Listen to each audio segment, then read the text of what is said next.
CHI, Community Health Crisis Center, or something, whatever, in Dade County, South Dade County.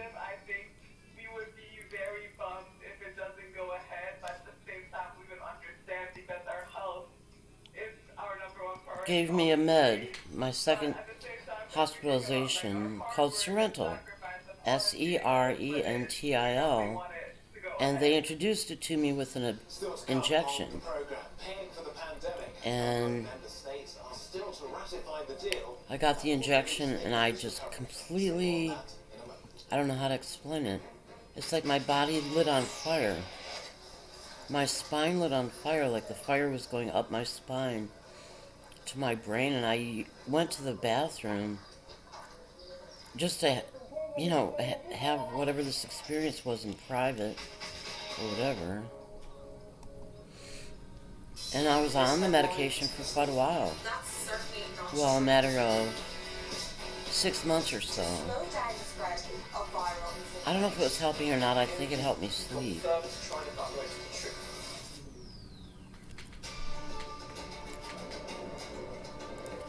But, Richard Henning Jr. and I were at Dadeland Mall once, and I was going to go to the pharmacy there to fill my prescription, my refill, get my refill. And he said, you don't have to take that if you don't want to. I thought, shit.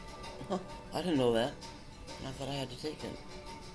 And I thought, well, so I either refilled it and didn't use it, or I don't know. I know I had 1 or 2 left, and then I had none left. And I checked on Harry. He was in the den at Waterside, and he was all dopey and nodding off in his seat and everything, watching TV. And I said to Donna the next day, it's like, I think Harry took my pills. She said, no. He took 1 or 2. Either I had 2 and he took 1 and I only had 1 left. I think it was that I had 2 and then I had none, so I had none to take. But anyway, Richard Henning Jr. said to me, you don't have to take those meds if you don't want. I thought, oh, well, okay. And it worked out because about 6 weeks later I got pregnant. And Serentil is not good for unborn babies or whatever. So it worked out. Well, and I had gotten off, Welcome back to the program. It's good to have you here with us. The European Union Prilosec, a Mesropol, or I forget what it is, and learned that people who were taking it between 5 and 10 years after the 5-year mark were getting recovery plan is nearly ready, but 10 member states have yet to ratify it. The European kidney Commission damage. presented Wednesday details of the way And the one that was harmless, Zantac, they took off the fucking market. In the capital market from this year to 2026. Financial aid to economically troubled states could begin as soon as July, but nobody I talked to medically or therapeutically after my experience with Serentil had ever heard of it. Or they were just denying it to me. It turned out to be a good thing. It was like a jolt of electricity through my spine, through my spinal cord. But it was like fire shooting up my spine. And it really took my breath away for a few minutes. And then it calmed down and, I was able to breathe and stuff.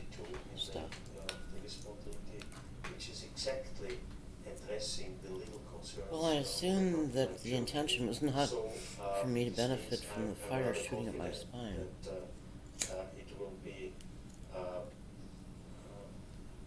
confirmed also by Karlsruhe.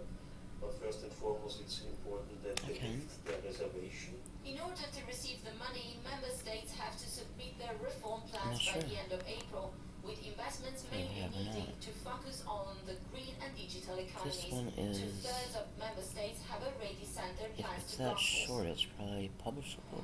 And what we can see so far is that all member states will easily meet these requirements, because this is also again what our people expect.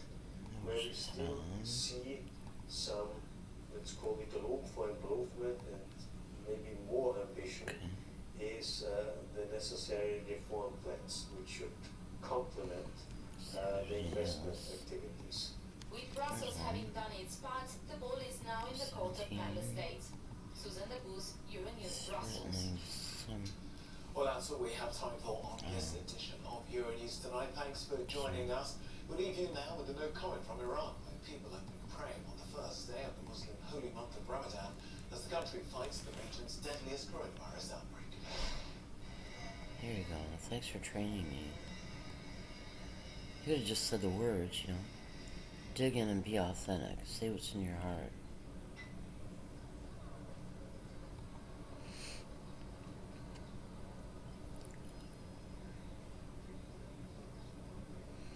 Well, you know, nice trying there.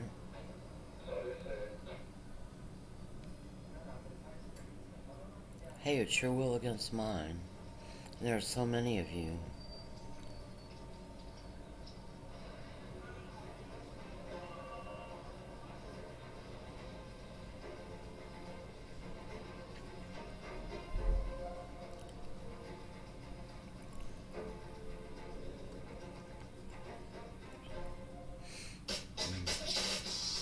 I tried to read on it, up on it.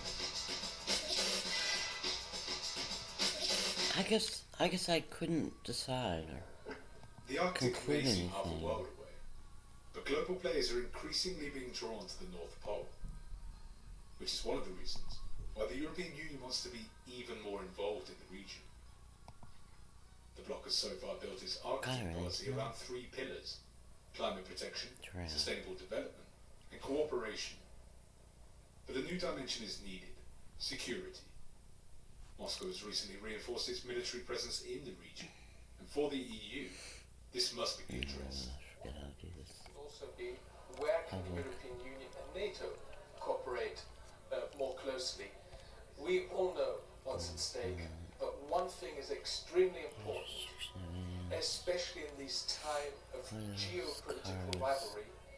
Let's try to maintain that the Arctic is a place where major powers can cooperate to the benefit of the people, the environment, and in the end, the whole world. Hydrocarbons, rare earth metals, and new maritime routes made accessible by climate change are attracting all kinds of activity in the Arctic. And China is now entering the field with millions of euros in investment. It has, for example, the largest embassy in Iceland, which creates problems for the EU. If the EU wants to somehow gain a role for itself, it has to now avoid being lumped together with China, which is being seen as a very aggressive non-Arctic entity. So China's way of trying to force itself into the region has complicated matters for the EU. The Conference of Arctic Region Parliamentarians takes place this week, where cooperation is high on the agenda. But if the EU is to compete with the US and Russia, it will have to target its actions more effectively and understand that it can't compete with the two superpowers in every area. Probably that one. When it comes to, I guess, what you would call geopolitics issues like environmental concerns or economic development, I think there's room for the EU to play a very constructive role. If it's able to identify those areas where it can actually play a role. Climate change is very good. Is a very good example. But I think if the EU believes that it can gain the same status as the US or Russia, then it'll face some pretty significant obstacles. Brussels intends to launch further discussions to meet the new challenges of the Arctic. Chris Peters, Euronews.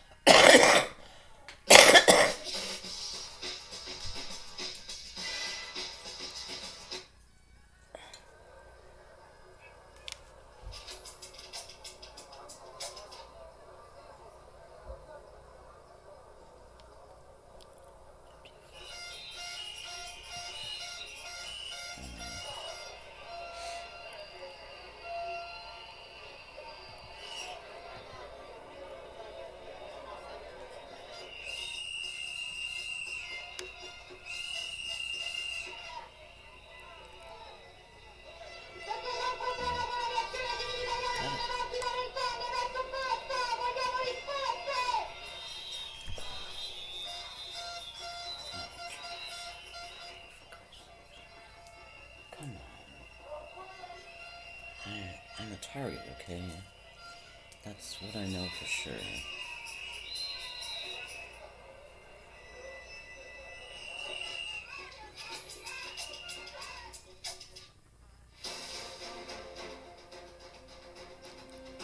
I asked them to be forced to name it privately. In their isolation and desolation, God, firmly affirm, the privacy for the number of infinities. Denmark becomes the first country in Europe to ditch AstraZeneca's COVID-19 vaccine. As concerns grow over vaccines linked to rare blood clots, the EU puts its faith in Pfizer-BioNTech with a major new contract. We'll hear why Afghanistan's security risks spiraling out of control following Joe Biden's decision to withdraw US troops. And a former policewoman has been charged with manslaughter over the fatal shooting of a black man. God, I have this first, my own brain and stuff, and then I can hear my body. Denmark says it will immediately stop using AstraZeneca's COVID-19 vaccine. That's fascinating. Of a possible link between the jab and the very rare cases of blood clots. The EU Commission President Ursula von der Leyen says the bloc will now focus its supply on mRNA vaccines such as Pfizer. It's negotiating a third contract with the manufacturer for more doses, and Ursula von der Leyen made it clear that other ones may follow. The European Commission Robert Dino really says, without access to me, to torture me differently than he's torturing me lately, he has no control over me. Firmly affirm. A third contract with the pharma giant is also being negotiated. I asked that that statement be put in the Dino record. Firmly affirm. European Commission President Ursula von der Leyen announced that not only the production of the vaccines, but also all essential components will be based in the EU. At a certain point in time, we might need booster jabs to reinforce and prolong immunity. You can be a soldier in the war, but in the end, you've got to live with the fact that you killed strangers for your government, but it was you pulling the trigger. And you have to own that. And I think doing your duty in a paradigm of military, all that, is an explanation that's satisfactory to heaven. To an extent, but you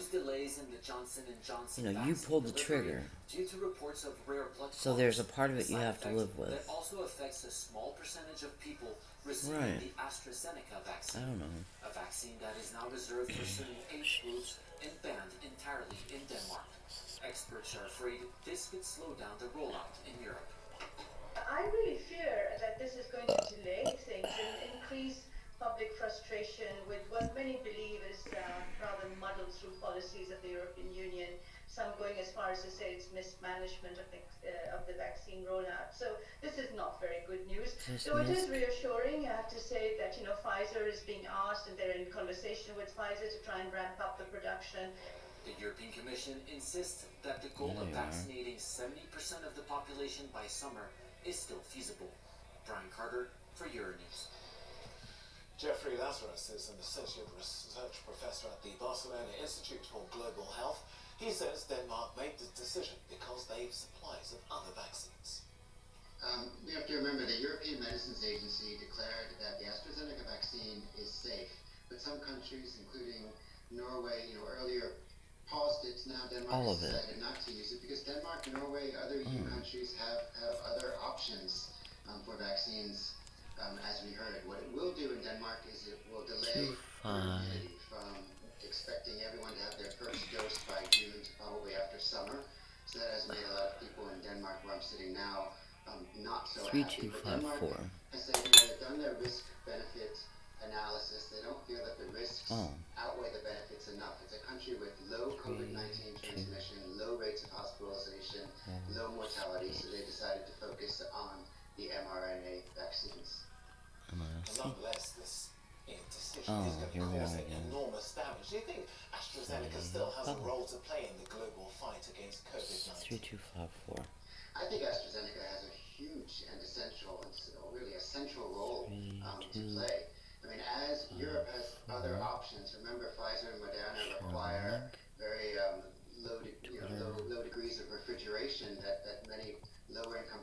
won't be able to handle. The logistics are complicated, so the EU will start using more of those vaccines, and that frees up AstraZeneca vaccines for the rest of the world, where they don't need that kind of refrigeration, and also the cost is lower. And again, the EMA declared that this is a safe vaccine, so I hope the message going out to other countries around the world is that this is a safe vaccine, but the EU countries for various reasons have decided to focus on other vaccines. But isn't there a risk now that we're creating, or by these decisions, that there's going to be created a 2 or even a 3-tier system where it seems as if the people in Europe can afford the richer ones, which do longer, but if you can't, it's this kind of like buy cheap, buy twice sort of thing. I understand that, but still, I would beg to differ. I mean, this is an approved vaccine. 34 million Europeans or more now have been vaccinated with it in the UK and in the European Union, and many of the countries are continuing with it. So Denmark's a small country; they've decided not to use it. Other countries, like the UK, have decided those over 30. Spain's using it for 60 to 70-year-olds. So different countries have taken different decisions. So it hasn't been a uniform decision right now to reject use of the AstraZeneca vaccine. And European countries have reacted differently following reports of very rare blood clots in a handful of recipients of the Johnson & Johnson vaccine in the United States. Sweden says it will pause plans to start using the jab until it gets a report from the bloc's regulator. Hungary and France all say they're ready and willing to administer their doses. Now, our reporter David Chazan is in Paris, and he says that authorities there are keen to ramp up vaccinations. The French health authorities have been stressing that the Johnson & Johnson vaccine's been approved by the European Medicines Agency, and that the risk of those severe blood clots you mentioned is very, very small, and so the benefits far outweigh the risks. And that's essentially the message that we've been hearing from the French authorities about the AstraZeneca vaccine too.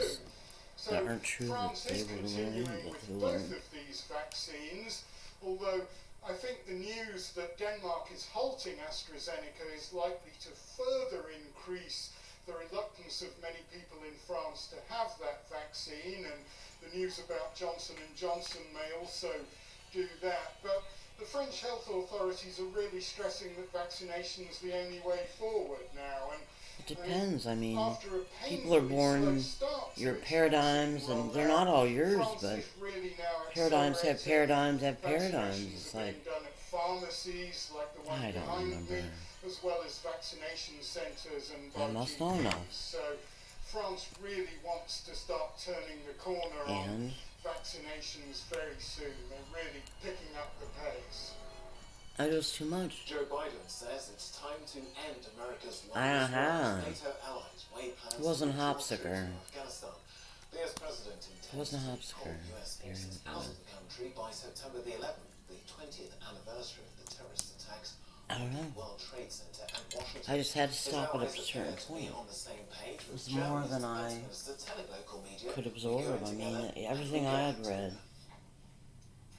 Well, Bradley Bowman is a senior fellow at the Foundation for Defense of Democracies. He thinks the troop withdrawal I guess was affirmed. I'll be honest. And I hadn't read any more. So I couldn't see. Well, you covered everything I read. So. More than double that number of partners there. I can't remember. Why are they there? They're there because, of course, 9/11 I just don't remember. And launched from Afghanistan. They've been there it wasn't Hopsicker. I was going to say Hopsicker. I think I did this once. Conditions ignoring approach that ignores. We're talking about Barry and the Boys. It's a book about Barry Seal, who was a pilot and a drug runner for the government, based out of Baton Rouge, Louisiana.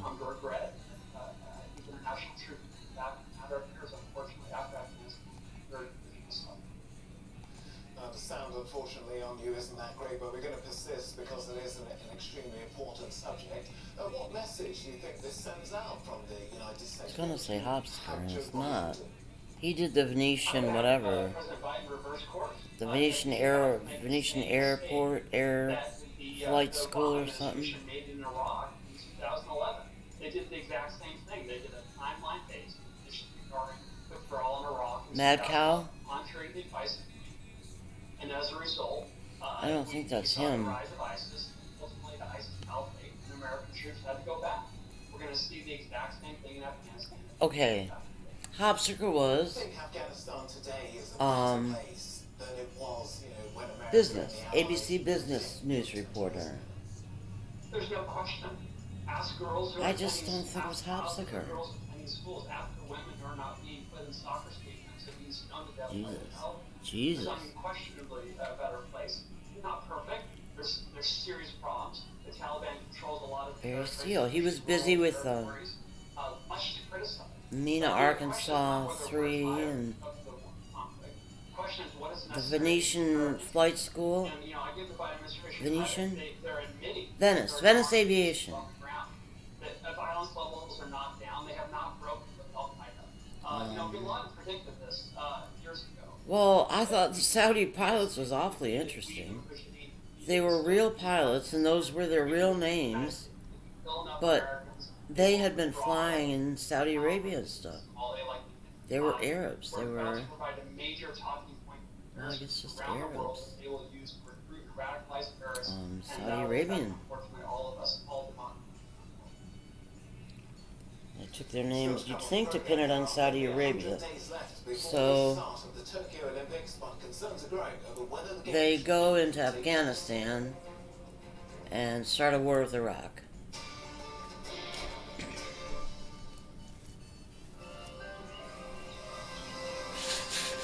Poppies, that's all I know. It's a good climate for poppies, and Osama bin Laden couldn't go through the mountains because he needed dialysis or something. He wasn't healthy. It was like, everybody knows it's Osama bin Laden. Right, John Kennedy fucks everything that's female that walks into his office. And Joe Kennedy is a prick and a bully and all this and that, and he's rich. Robert is dead before he could be president because he won the California primary. And Teddy is a long-term senator who was a credit to the Senate. Probably was more effective than if he'd been president, because it would have been slander and tomatoes and stuff. And he never would have gotten out of it. He probably would have gotten something done. But he was more under the radar in the Senate. The powers that be weren't quite as threatened by that, so he got to stay. Public opinion and money, no. Could be a legitimate liquor. I guess I never looked it up, or nobody ever said, or nobody wrote about it or something. Yeah, he wanted his children to do public service, which is a good thing. Like, maybe he has a loyalty to the country and stuff. You see some potential.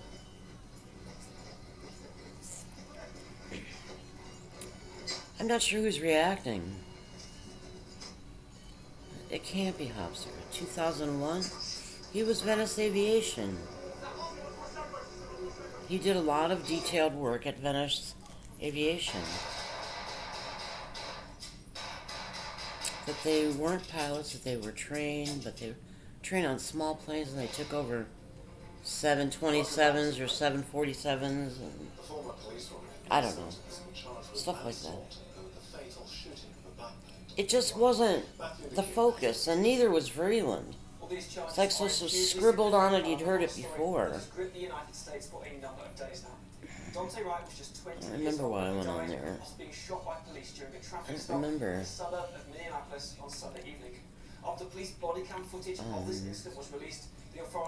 Anyway, some people maybe have actually thought it was authentically important because they thought that was the best contribution they read were the questions these two guys were asking and answers that they'd found.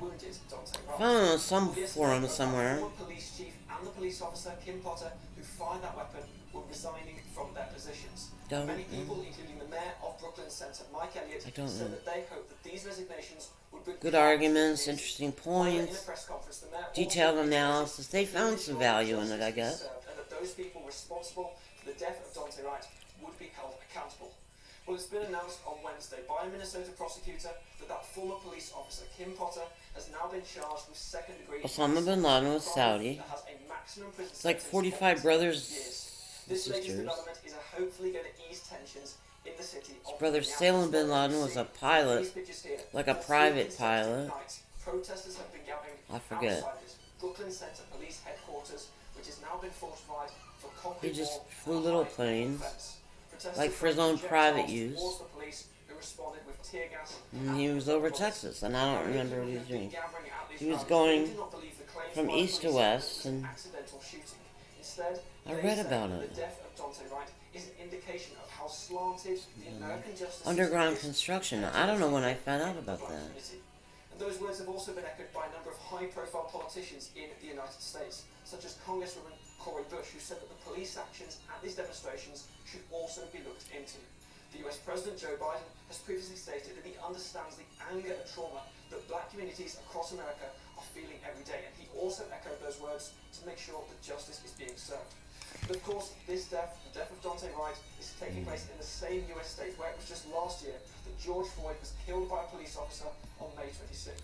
George Floyd's death, which sparked a global movement against racism and social injustice in a city that is already charged in its tensions between the police and between its citizens.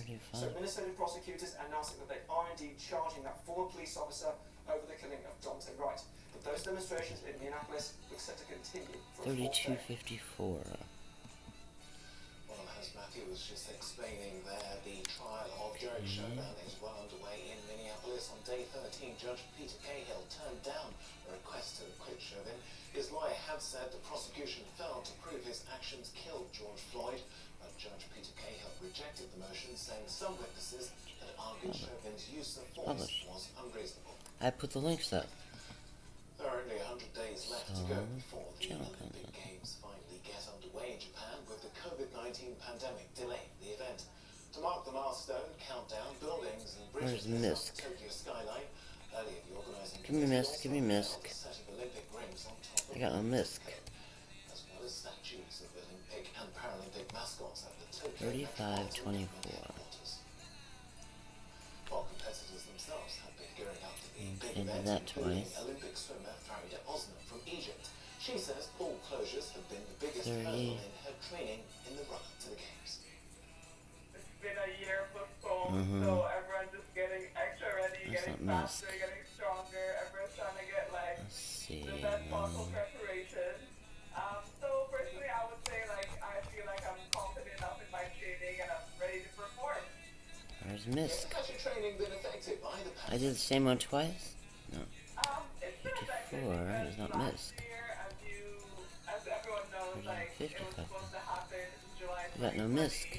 But then like once school got Do I know which one is Misk? weight club, just like all training resources were just Do shut I have a down. Misk?